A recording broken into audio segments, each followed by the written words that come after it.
Assalamualaikum dear students. I hope you are all fine and doing great. Our today's topic of discussion is continuation of coordination. हम basically coordination को discuss कर रहे थे. Coordination के दो basic components हैं. One is the nervous coordination, other is the chemical coordination. While talking about the nervous coordination, there is involvement of nervous system, जिसमें nervous system involve होता है, न्यूरॉन्स इन्वॉल्व होते हैं, नर्व इंपल्स कंडक्ट होती है. While talking about the chemical coordination, glands are involve, hormones are involve. अब basically हम nervous system को डिस्कस कर रहे हैं. जब बच्चे हम नर्वस सिस्टम की बात करेंगे, इसके डिफरेंट कंपोनेंट्स होते हैं. ब्रेन है, स्पाइनल कार्ड है, और जो नर्व्स हैं which are present in our body. But one thing is common, आपके जितना भी नर्वस सिस्टम है उसका स्ट्रक्चर और फंक्शनल यूनिट है, that is the neuron. Clear. अब यहाँ पे हम थोड़ा सा न्यूरॉन की बात करेंगे, नर्व इंपल्स की बात करेंगे, वो क्या है, कैसे है, किस तरह है, क्यों है, इसको देखते हैं.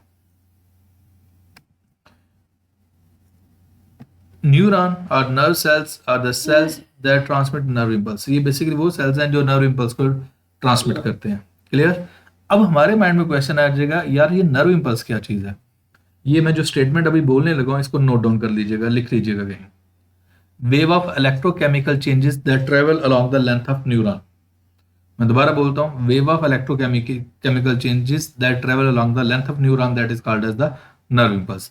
तो न्यूरॉन क्या करते हैं, अपना मैसेज जो कन्वे करते हैं ना, वो किसकी हेल्प से करते हैं, नर्व इंपल्स की फॉर्म से. और नर्व इंपल्स बेसिकली क्या है, इलेक्ट्रोकेमिकल चेंजेस हैं जो ट्रेवल करती है न्यूरॉन की लेंथ के cross. Clear. Wave of electrochemical changes that travel across the membrane of neuron. Is it clear. That is called as a nerve impulse. अब ठीक है, हम कहते हैं ठीक है जी, न्यूरॉन है, वो अपना मैसेज कन्वे कर रहा है in the form of nerve impulse. लेकिन क्वेश्चन आता है, जो न्यूरॉन का स्ट्रक्चर क्या है, उसके कंपोनेंट्स क्या हैं. मैं आपको पहले डायग्रामेटिकली एक्सप्लेन कर देता हूं, देन वी विल रीड.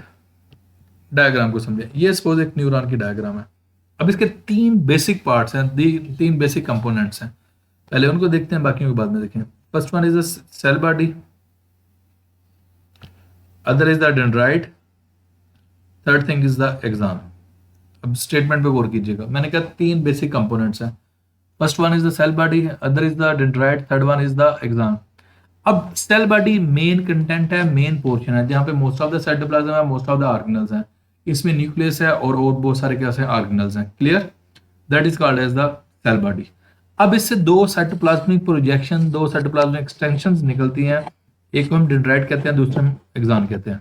अब फिर अगेन हमारे माइंड में क्वेश्चन आ जाता है, फर्क क्या है दोनों को. तो मैं साइटोप्लाज्मिक प्रोजेक्शन कह रहा हूँ, साइटोप्लाज्मिक एक्सटेंशन कह रहा हूँ. जब मैं डेंड्राइट की बात करता हूँ, मैं कहता हूँ it takes the nerve impulse towards the cell body. Mean ये जो डेंड्राइट है, ये नर्व इंपल्स को कंडक्ट करेगा किसकी तरफ, टुवर्ड्स द सेल बॉडी. और आपका जो एक्सॉन है, it will conduct the nerve impulse away from the cell body. ये सेल बॉडी से अवे कंडक्ट करेगा. क्लियर. तो मैं दोबारा बोलता हूँ, आपके न्यूरॉन के तीन बेसिक पार्ट्स हैं. One is the dendrite, other is the cell body, third one is the axon. Cell body main portion है, मेन कंटेंट है, जहाँ पे न्यूक्लियस है और मेजॉरिटी आपके ऑर्गेनल्स हैं. और जो दो और कंपोनेंट्स हैं, one is the dendrite, other is the axon. Dendrite भी साइटोप्लाज्मिक प्रोजेक्शन है और एक्सॉन भी साइटोप्लाज्मिक प्रोजेक्शन है. अब क्वेश्चन है फर्क क्या है. मैं कहता हूँ dendrite conduct the nerve impulse towards the cell body. ये नर्व इंपल्स को कंडक्ट करता है, लेकिन किसकी तरफ, towards the cell body. While talking about the axon, it conduct the nerve impulse away from the cell body. Is it clear. ये दोनों में मैंने आपको फर्क बता दिया. अब मैं कहता हूँ ये एक्सॉन है. एक्सॉन के ऊपर ना स्पेसिफिक सेल्स होते हैं, उन्हें हम नाम देते हैं शिवान सेल्स. क्या नाम देते हैं, शिवान सेल्स. अब ये जो शिवान सेल्स हैं, ये एक fatty layer, fatty substance secrete करते हैं, और वो जो फैटी सब्सटेंस है, जो लेयर होता है, that is called as a myelin sheath. That is called as a myelin sheath. अब याद रखिएगा, ये जो माइलिन शीथ है ना, ये कंटिन्यूस मैनर में नहीं होती. ये देखें, यहाँ पे माइलिन शीथ प्रेजेंट है, फिर ये इतने से रीजन में एब्सेंट है, फिर ये माइलिन शीथ प्रेजेंट है, फिर इतने से रीजन में एब्सेंट है, फिर ये माइलिन शीथ प्रेजेंट है, again there is a gap, वहां पे एब्सेंट है, अगेन माइलिन शीथ है, एंड सो ऑन. ऐसे गैप बाय गैप चलती है जो माइलिन शीथ है. क्लियर. इनके दरमियान गैप्स होते हैं, और जहां पे गैप्स होते हैं, जहां पे माइलिन शीथ नहीं होती, उसे हम कहते हैं nodes of Ranvier. Nodes of Ranvier. अब एक बात याद रखिएगा, ये जो माइलिन शीथ है ना, या नोड्स ऑफ रेनवियर है, ये जो माइलिनेट, बेसिकली वो वाले न्यूरॉन जिनमें माइलिन शीथ होती है ना, उसे हम कहते हैं माइलिनेटेड न्यूरॉन. और जो वो वाले न्यूरॉन जिनमें माइलिन शीथ नहीं होती, उन्हें हम कहते हैं नॉन माइलिनेटेड न्यूरॉन. तो क्वेश्चन आता है फर्क क्या. मैं एक सिंपल सी बात करूंगा. मैं कहता हूँ जो माइलिनेटेड न्यूरॉन है ना, उनमें नर्व इंपल्स की कंडक्शन की स्पीड ज्यादा होती है as compare to non myelinated neuron, उन न्यूरॉन्स की कंपैरिजन में जिनमें माइलिन शीथ नहीं होती. ये मैंने आपको बेसिक सी चीजें बता दी है न्यूरॉन की. अब देखते हैं इसको क्या है, कैसे है, किस तरह. A neuron consist of three component, three major parts, तो वही बात जो मैंने आपको की थी, dendrite, axon, cell body, cell body, dendrite and axon. Clear? Okay. The cell body contains the nucleus, इसके अंदर न्यूक्लियस है, एंड अदर ऑर्गेनल्स, और दूसरे ऑर्गेनल्स हैं, and most of the cytoplasm, और इसमें मेजॉरिटी साइटोप्लाज्म है। क्लियर? मैं दोबारा बोलता हूँ, cell body contains nucleus, other organelles and most of the cytoplasm. तो मेजर जो साइटोप्लाज्म का कंटेंट था, ज्यादा पोर्शन है, वो सेल बॉडी के अंदर गया। Okay. Small branches which project from the cell body are called dendrites, उन्हें हम क्या नाम देते हैं? डेंड्राइट्स का नाम देते हैं। Clear? They transmit nerve impulse towards the cell body. तो डेंड्राइट को अभी मैंने थोड़ी देर पहले यही एक्सप्लेन किया, यही जस्टिफाई किया, जो डेंड्राइट है वो नर्व इम्पल्स को कंडक्ट करता है किसकी तरफ? Towards the cell body. Clear? Next हम जब बात करते हैं एक्सॉन की, एक्सॉन भी लॉन्ग ब्रांच है from the cell body, its terminal end is further branch. अब यहाँ पे ये देखिएगा जरा, ये आपका एक्सॉन है, और एक्सॉन की terminal portion, this is a terminal portion, and terminal portion is you can say branch, highly branch है। Clear? Anyways, axon is a long branch from the cell body. Its terminal end is further branch. Okay. Axon transmits nerve impulse from cell body to other neurons. तो अब यही बात होगी कि ये away conduct करती है, सेल बॉडी से दूर लेके जाती है, किस तक लेके जाती है? To other neurons, to muscle और ग्लैंड। अब क्वेश्चन है दूसरे न्यूरॉन तक तो लेके जाएगी ताकि दूसरे न्यूरॉन को मैसेज कन्वे कर दे, लेकिन मसल और ग्लैंड्स तक क्यों? बेसिकली आपके जो मसल्स और ग्लैंड्स है ना, they are the factors, they are the effector. जो वो फैक्टर हैं तो वो भी क्या से कहते हैं, उन तक भी मैसेज कन्वे किया जाता है, that they have to give the response, क्योंकि उन्होंने रिस्पांस देना होता है। एनीवेज, नेक्स्ट फर्दर हम रीड करते हैं, neurons are supported by specialized cell. इनको स्पेशलाइज्ड सेल्स क्या करते हैं? सपोर्ट करते हैं, और उन सेल को हम कहते हैं न्यूरोग्लिया। आप इसे न्यूरोग्लिया भी कह सकते हो और न्यूरोग्लियल सेल्स भी कह सकते हैं। ये स्पेसिफिक सेल्स हैं जो न्यूरॉन को हेल्प आउट कर देते हैं। एनीवेज, नेक्स्ट, और जो श्वान सेल्स है ना, वो एक स्पेसिफिक टाइप है किसकी? न्यूरोग्लिया की। मैं कहता हूँ Schwann cells are a type of neuroglia, ये न्यूरोग्लिया की एक स्पेसिफिक टाइप है। कौन से श्वान सेल्स? और श्वान सेल्स का भी मैंने थोड़ी देर पहले आपको डायग्राम में जस्टिफाई किया, उनका रोल क्या है? वो फैटी लेयर्स सिक्रीट करते हैं, उस फैटी लेयर को हम क्या नाम देते हैं? Myelin sheath. In many neurons Schwann cells produce insulating covering myelin sheath. अगर गौर करें, मैंने थोड़ी देर पहले आपको ये बात बोली है कि मैंने कहा वो वाले न्यूरॉन जो माइलिनेटेड न्यूरॉन है, उनमें नर्व इम्पल्स की कंडक्शन की स्पीड ज्यादा होती है। अब आपका मेरे से क्वेश्चन आ सकता है, सर कैसे ज्यादा होती है? अब ये यहाँ पे देखें, अभी आप स्टेटमेंट ये दे रहे हो, जो माइलिन शीट है ना, वो नॉन कंडक्टिंग है, नॉन कंडक्टिंग। अब मैं कहता हूँ ये इंसुलेटर के तौर पर बिहेव करते हैं, ये भी नॉन कंडक्टिंग है, ये भी नॉन कंडक्टिंग है, ये भी नॉन कंडक्टिंग है। तो फिर इसमें होता पता क्या है? आपके जो नर्व इम्पल्स है ना, वो जंप करती है, जंपिंग मैकेनिज्म करती है, जंप लगाती है। इस नोड से इस नोड तक जंप लगेगी, इस नोड से इस नोड तक जंप लगेगी, इस नोड से इस नोड तक जंप लगेगी, इस नोड से नेक्स्ट नोड तक जंप लगेगी। ये जंपिंग मैकेनिज्म आप करती जाएगी। कौन? आपकी नर्व इम्पल्स। इसे हम जंपिंग मैकेनिज्म कहते हैं। ये तो आप जंपिंग जनरल कह सकते हैं, अगर प्रॉपर मैंने टर्म यूज करूँ तो उसे साल्टेटरी कंडक्शन कहते हैं, जो प्रॉपर इसके लिए टर्म यूज होती है। वो आपकी मैटर की बुक में नहीं है, इसलिए मैं उसको ज्यादा हाईलाइट भी नहीं कर रहा। Anyways, axons are covered by myelin sheath are called myelinated. तो मैंने आपको यही बात बोली है, जो न्यूरॉन जिनमें माइलिन शीथ है, those are called as the myelinated neuron. The axon which are not covered by myelin sheath are called non myelinated. वही बात जो मैंने आपको थोड़ी देर पहले बोल दी, जिनमें क्या हो सकते हैं covering, those are the myelinated, जिनमें कवरिंग नहीं है, non myelinated. The myelin sheath is interrupted at intervals by small gaps called nodes of Ranvier. उन्हें हम नोड्स ऑफ रेनवियर कह देंगे। In myelinated neurons nerve impulse jump from node to node, वो jump करती है from node to node. Clear? This increases the speed of nerve impulse, और इसकी वजह से क्या होता है? नर्व इम्पल्स की स्पीड क्या कर जाती है? इंक्रीज कर जाती है। एनीवेज, नेक्स्ट हम देखते हैं, यहाँ पे एक टर्म दी हुई है सिनैप्स।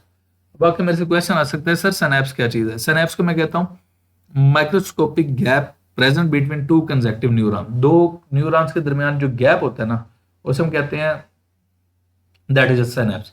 अच्छा, ये याद रखना, ये दो न्यूरॉन के दरमियान भी हो सकता है और ऐसे भी हो सकता है, between a neuron and a factor cell. और फैक्टर सेल में आपका मसल हो सकता है और आपका ग्लैंड सेल हो सकता है। क्लियर? जो मैंने आपकी ये डेफिनेशन दी, a synapse is a small gap between two neurons और between a neuron and a factor cell. तो वही जो डेफिनेशन मैंने आपको बोली, दो न्यूरॉन्स के दरमियान जो गैप है उसे हम क्या नाम देते हैं? न्यूरॉन और सिनैप्स कह रहे हैं। और ये गैप क्या हो सकते हैं? एक सेल, न्यूरॉन सेल और दूसरे इफेक्टर सेल के दरमियान भी हो सकता है। अब यहाँ पे देखिए, मैं कहता हूँ सपोज ये न्यूरॉन 1 है, ये न्यूरॉन 2 है। अब इनके दरमियान यहाँ पे माइक्रोस्कोपिक गैप होगा, उसको हम क्या नाम दे देंगे? सिनेप्स। ये देखिए ये लिखा हुआ है सिनेप्स। क्लियर? अब ये जो गैप है, देखें ये फर्स्ट न्यूरॉन की एंडिंग है और ये दूसरे न्यूरॉन का स्टार्ट है। अब इनके दरमियान यहाँ पे जो गैप होगा ना, ये वाला जो गैप होगा, that will be called as the synapse.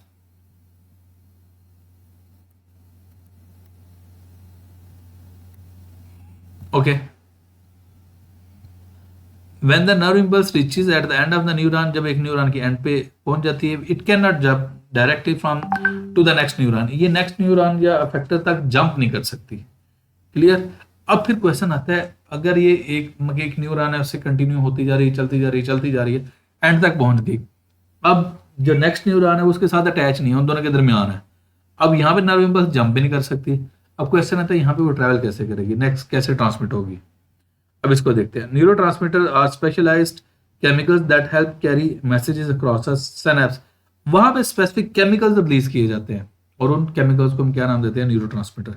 अब मैं पहले आपको डायग्रामेटिकली जस्टिफाई कर देता हूँ, फिर इसको रीड करते हैं। मैं कहता हूँ फर्स्ट करें, ये न्यूरॉन 1 है, यहाँ से नर्व इम्पल्स आई। अब इसने न्यूरॉन 2 पर नर्व इम्पल्स नहीं जाना। क्वेश्चन ये आता है कि नेक्स्ट न्यूरॉन को कैसे इंटीमेट किया जाएगा या कैसे इन्फॉर्म किया जाएगा या उस तक कैसे क्या कंडक्शन होगी। This one is the neuron first. Clear? अब ये यहाँ तक रीच हो गई। अब यहाँ पे सिनेप्स है। अब होता पता क्या है आपका, ये जो फर्स्ट न्यूरॉन है ना, उसके एंड के अंदर ना स्पेसिफिक वेसिकल्स होते हैं। उन वेसिकल्स के अंदर स्पेसिफिक केमिकल्स स्टोर होते हैं। Those chemicals are called as the neurotransmitters. अब होता क्या, वो वेसिकल्स मेम्ब्रेन के साथ फ्यूज करते हैं और उन न्यूरोट्रांसमीटर्स को स्पेस में, सिनेप्स में, गैप में क्या कर देते हैं? रिलीज कर देते हैं। When they are released within the gap, तो वो क्या होता है, नेक्स्ट न्यूरॉन के जाकर रिसेप्टर के साथ अटैच हो जाते हैं। जैसे वो रिसेप्टर के साथ अटैच होते हैं तो उसमें नर्व इम्पल्स जनरेट हो जाती है। Is it clear? यही मैकेनिज्म है जो ऑप्ट किया जाता है at the place of synapse. When a nerve impulse reaches the end of the neuron, it releases neurotransmitter. ये न्यूरोट्रांसमीटर को क्या करती है? रिलीज करती है। They travel across the synapse and attach to the dendrite. वो जारी बात है नेक्स्ट न्यूरॉन के डेंड्राइट के साथ अटैच हो जाएगी। अच्छा, वो न्यूरॉन भी हो सकता है और आपका इफेक्टर सेल भी हो सकता है। क्लियर? और दोनों में किसी के साथ भी अटैच हो सकती है।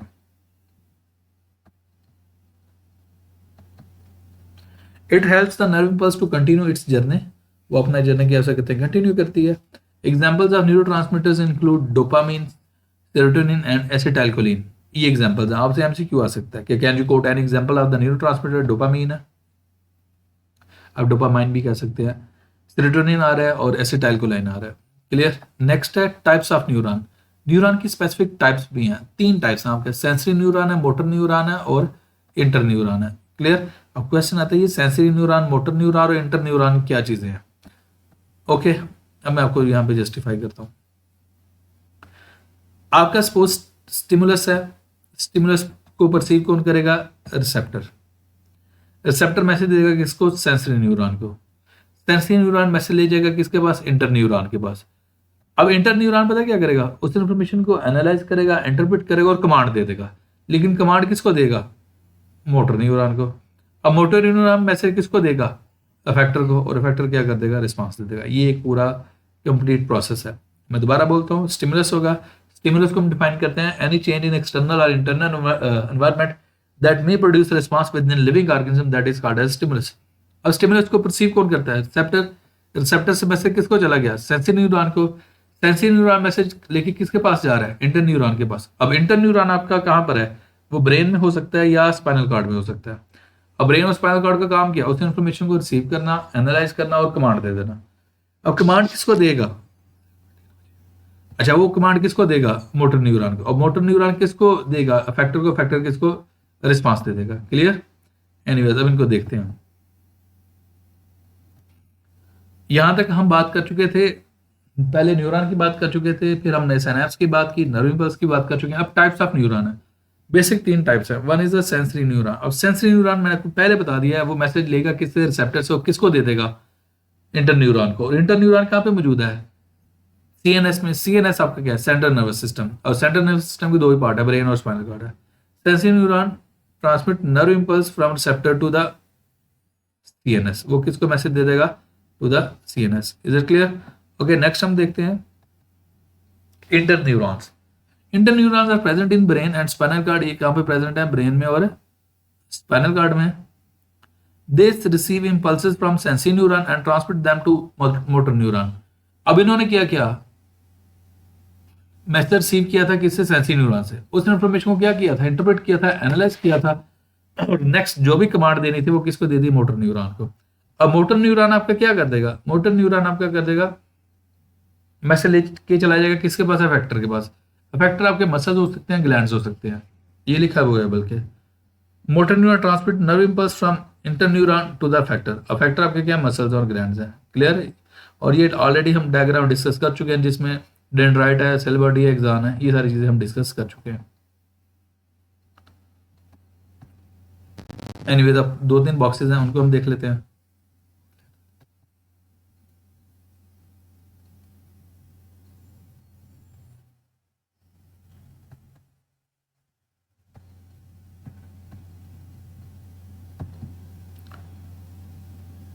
जी, in the CNS central nervous system myelinated axons form the white matter. CNS के अंदर ना, अब CNS आपका कौन सा है, आपका ब्रेन और स्पाइनल कार्ड है, कहते हैं उसके अंदर जो आपकी माइलिनेटेड एक्सॉन है ना, वो जो पोर्शन बनाते हैं that is called as the white matter, clear. And the non myelinated axon dendrite and cell bodies form the grey matter. अब 2 रीजन है, एक में क्या हो सकते हैं, माइलिनेटेड एक्सॉन है, वो क्या बना रहे हैं, व्हाइट मैटर बना रहे हैं, और दूसरे रीजन में क्या हो सकते हैं, नॉन माइलिनेटेड एक्सॉन्स हैं, वो क्या बना रहे हैं, ग्रे मैटर है, क्लियर। अब यहां पे बात इंपॉर्टेंट है, in certain parts of the body cell bodies of neurons form groups enveloped by membrane, these groups are called as the ganglia. अच्छा मैं आपको सिंपल करता हूँ, हम ना गैंग्लिया को, गैंग्लिया प्लूरल है, सिंगुलर गैंग्लियन है। अगर मैंने इसको डिफाइन करना, मैं पता क्या कहता हूँ, एग्रीगेशन ऑफ न्यूरॉन, ये तो एक सिंपल सी डेफिनेशन आ जाएगी। और अगर मैंने इसको ज्यादा एम्फसाइज करना है, ज्यादा डिटेल में बताना है, मैं कह देता हूँ aggregation of the cell bodies of neuron, neuron की सेल बॉडीज का जो एग्रीगेशन है that is called as a ganglion, और उसका प्लूरल आपका क्या आ जाएगा, गैंग्लिया आ जाएगा। क्लियर है बच्चे, यहां तक मैंने कंप्लीट कर दिया। हमारा जो नेक्स्ट का टॉपिक है ना, वो नर्व है। पहले मैं नर्व की टाइप से एक्सप्लेन कर दूंगा। ये 1 मिनट इसको नर्व को पढ़ लेते हैं, इसको देख लेते हैं, ये शॉर्ट्स है। A nerve is a collection of axons that are enveloped by a covering of connective tissue। अब ये देखें, ये नर्व है, ये क्या कहते हैं, न्यूरॉन के एक्सॉन्स है, और उसको सराउंड किया हुआ किसने, एक कनेक्टिव टिश्यू ने। Nerves arise from brain and spinal cord. अच्छा, आपके ब्रेन और स्पाइनल कार्ड से नर्व्स अराइज करते हैं। अच्छा, मैं इनके नाम बता देता हूँ। हम उनको क्रेनियल नर्व्स कहते हैं और स्पाइनल नर्व्स कहते हैं। क्रेनियल नर्व्स वो नर्व्स होती हैं जो ब्रेन से निकलती हैं, जो उस तक आती हैं, और स्पाइनल नर्व्स वो हैं जो which are link to the spinal cord. अच्छा, nerves arise from brain and spinal cord and make the peripheral nervous system, उसमें क्या नाम देते हैं, पेरिफेरल नर्वस सिस्टम। तो मैं आपको थोड़ी देर पहले बोल रहा था सेंट्रल नर्वस सिस्टम। तो 2 चीजें हैं, एक आपका सेंट्रल नर्वस सिस्टम, एक आप peripheral nervous system. Central nervous system में 2 चीजें हैं, ब्रेन और स्पाइनल कार्ड है, और पेरिफेरल नर्वस सिस्टम में all the nerves which are link with the body and central nervous system. आगे सेंट्रल नर्वस सिस्टम को बॉडी के साथ जितनी भी नर्व्स कनेक्ट कर रही है ना, वो आपकी PNS में आ जाएंगी। There are 3 types of the nerves on the basis of axon in them. उनके नर्व्स के अंदर एक्सॉन किस टाइप के हैं, तो उस लिहाज से 3 टाइप्स हैं, सेंसरी है, मोटर है और मिक्स्ड है। As a name indicate, name से आइडिया हो रहा है हमें। सेंसरी नर्व के अंदर क्या होंगे, एक्सॉन होंगे सेंसरी न्यूरॉन के। मोटर नर्व के अंदर क्या होंगे, एक्सॉन होंगे मोटर न्यूरॉन के। और जो आपके मिक्स्ड होंगे, जिसमें दोनों सेंसरी और मोटर न्यूरॉन के मिक्स्ड होंगे, that will be called as the mixed nerve. अब इसको रीड कर लेते हैं। Sensory neuron contain axons of sensory neuron only. उसने क्या मेंशन किया, जस्ट सेंसरी न्यूरॉन है, क्लियर। और जब आप मोटर नर्व की बात करेंगे, मोटर नर्व में आप कैसे कहते हैं, contain axons of motor neuron only, और उसमें क्या है, जस्ट मोटर न्यूरॉन के होंगे। इज इट क्लियर, एक्सॉन्स होंगे मोटर न्यूरॉन के किसके अंदर, मोटर नर्व के अंदर। और आपके जो मिक्स्ड हैं, इसमें मिक्स होंगे, as the name indicate, sensory और मोटर न्यूरॉन। अब आपके मेरे से क्वेश्चन आ सकते हैं, सर आप उसकी बात क्यों नहीं कर रहे, इंटर न्यूरॉन की, उसके एक्सॉन। बेसिकली बच्चे, आपका जो ये है ना पेरिफेरल नर्वस सिस्टम, ये तो बाहर है आपके सेंट्रल नर्वस सिस्टम से। तो जो कि आपके जो इंटर न्यूरॉन है, वो तो सिर्फ सेंट्रल नर्वस सिस्टम के अंदर होते हैं, वो तो जस्ट इसके अंदर है, ब्रेन और स्पाइनल कार्ड के अंदर है, उससे बाहर तो वो मौजूद ही नहीं है, तो उनका इनसे लिंक नहीं है। क्लियर है, यहाँ तक ये मैंने टॉपिक कंप्लीट कर दिया। If you have any sort of question then you can ask in the comment section. Thank you so much.